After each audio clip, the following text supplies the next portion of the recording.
Bonjour entrepreneurs. Alors, une nouvelle capsule pour améliorer la rentabilité dans votre entreprise. Et cette fois-ci, je vais vous parler de mieux contrôler les opérations, que ce soit des opérations manufacturières ou dans des entreprises de services ou même en distribution.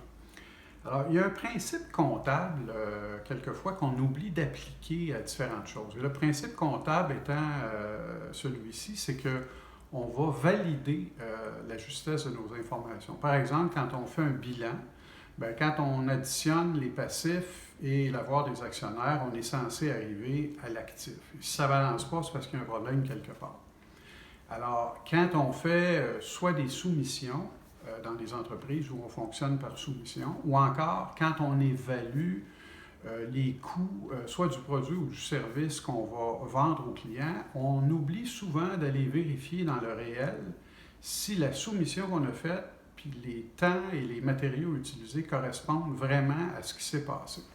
Et je vous le dis, là, si vous n'avez jamais fait ce contrôle-là, quand vous allez commencer à le faire, prenez-vous des Tylenol avant, là, parce que vous allez avoir un sérieux mal de tête, parce qu'il y a des écarts énormes. Alors, je vais prendre l'exemple d'un architecte qui a un projet, doit faire les plans d'une maison, et puis là, dans son projet, dans sa soumission, il y a différentes étapes, notamment la première, c'est, je sais pas, conception, esquisse. Et disons qu'il prévoit 15 heures pour faire ça. Puis souvent, je vous le dis, là, parce que j'ai des clients architectes, là, souvent, puis là, 15 heures, après ça, il faut faire les plans, après ça, il y a plusieurs autres étapes. Puis on dit, parfait, c'est un projet qui va coûter 9 000 $. Excellent. Et c'est forfaitaire, hein, il n'y a pas de... Donc, et souvent, l'architecte, une fois que le client a accepté, va donner ça à son équipe. Il y a quelqu'un qui fait les esquisses, l'autre fait la conception, l'autre fait les plans, etc.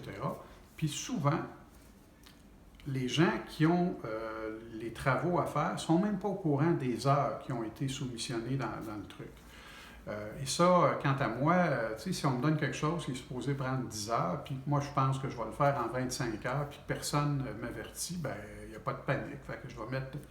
Puis là, vous voyez l'impact que ça peut faire. Alors, le minimum, quand on transfère un travail à effectuer à quelqu'un, c'est de lui dire le temps qu'on a prévu pour le faire et les matériaux, si c'est le cas. L'idéal, on répertorie les heures travaillées par la personne. Exemple, la personne fait, disons, 35 heures payées par semaine, puis quand on enlève les pauses, on dit ça fait, mettons, 32 heures. Bien, techniquement, sur son répertoire, elle devrait à chaque semaine avoir 32 heures. Quand on commence à faire ça, souvent, c'est pas rare, on va dire, écoute, tu devais loguer 32 heures, tu en as logué seulement 18, qu'est-ce qui est arrivé? Et puis là, ah oui, c'est vrai, je suis allé en formation, je suis allé aider l'autre à faire d'autres choses, ou rappelle-toi, là, tu m'as envoyé sur un chantier, puis ah oui, il faut tout loguer ça. Parce que ça, souvent, là, ces autres affaires-là, c'est des heures non facturables. Alors, ça serait important de savoir quelle est la partie facturable, quelle est la partie non facturable, pour après ça tenir compte de ça quand on fait des soumissions. Puis non seulement ça, mais si on trouve que la partie non facturable est trop grande, bien, quand on a les détails, on peut intervenir puis poser des gestes. Même chose pour un ébéniste, par exemple, qui fait une soumission de, je ne sais pas, 3 000 $ fabriquer une table, puis a prévu, disons, 8 heures de temps, son ébéniste, là, pour le faire. Bien, il faudrait qu'il logue les heures de ces gens pour être sûr que ça a bel et bien pris 8 heures. Pour peut-être s'apercevoir à un moment donné qu'à chaque fois qu'il fait des soumissions sur les tables, il n'est jamais dans les temps, il perd de l'argent. Par contre, quand il soumissionne des petits bureaux, il fait toujours mieux, c'est beaucoup plus payant et tout ça. Fait que ça va lui donner de l'information pour prendre des décisions utiles. Quand je parle de ça à mes clients, tout le monde me dit « Quelle bonne idée, Richard, on ne l'a jamais faite, mais là, on va commencer à faire ça. » Puis évidemment, on ne veut plus faire ça en main aujourd'hui, on veut faire ça de façon informatisée.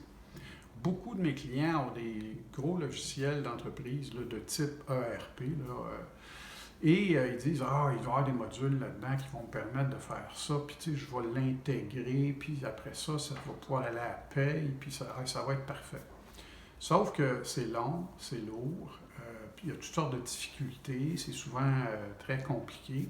Puis la première chose qu'on sait, 6 mois plus tard, on n'a même pas commencé à le faire.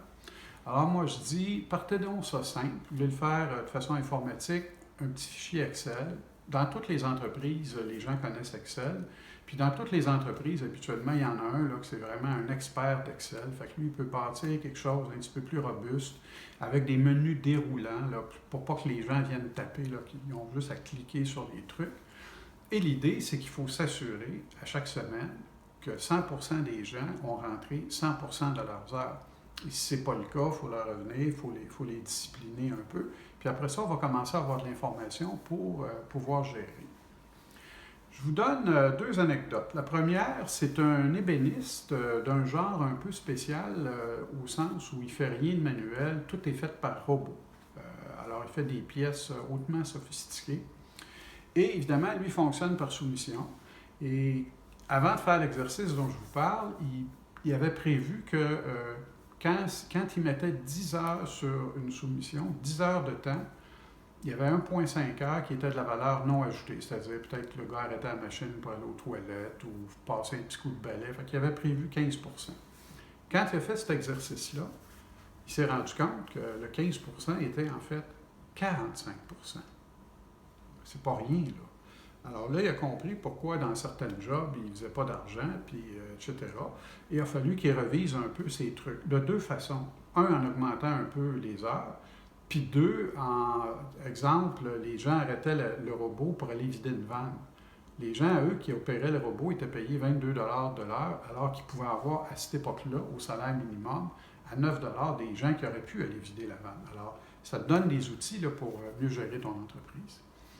Deuxième cas, un fabricant de métal en feuille spécialisé dans le stainless steel, qui est un matériau excessivement dispendieux, ne contrôlait pas ses rebuts. C'est-à-dire, il prévoyait par exemple 2 feuilles de stainless steel pour faire telle pièce, puis par mégarde, mettons, l'opérateur manquait son coup sur la plieuse, il appliait de la mauvaise façon, ça devenait scrap, prenait la feuille, mettait ça dans le conteneur à déchets, puis mine de rien, allait en chercher un autre, puis personne n'est au courant de rien. Alors, à un moment donné, j'ai dit, il faudrait que tu empêches tes opérateurs d'aller fouiller dans le stock et que tu aies un genre de magasinier, là, quitte à ce que le magasin soit virtuel, qui lui donne le stock, l'attribue au bon job pour être capable de faire des décomptes. Alors, il introduit ça. Il m'appelle quelques jours plus tard, il me dit, Richard, c'est décourageant, là, les rebuts sont 5 fois plus élevés que ce que je mettais dans mes soumissions. Et moi, de lui dire, ben, c'est une bonne nouvelle, là, dans le sens que c'est pas pire que c'était avant, c'est juste que maintenant, tu le sais. Alors là, tu es capable de voir où est-ce que ça se produit, c'est qui les opérateurs, sur quel genre de job. Puis là, tu peux commencer à travailler là-dedans, peut-être à former ton monde pour que les rebuts diminuent, puis peut-être aussi, pour certains jobs, te rendre compte qu'on n'est pas capable de fonctionner avec un taux de rebut aussi bas, il va peut-être falloir en mettre un peu plus au niveau de la soumission. Alors maintenant, tu as les outils qu'il faut pour améliorer de façon marquée ta rentabilité. Alors, j'espère que cette petite capsule vous aura été d'un intérêt et qu'elle vous permettra peut-être d'augmenter la rentabilité de votre entreprise. Je vous remercie de votre écoute et je vous dis à la prochaine.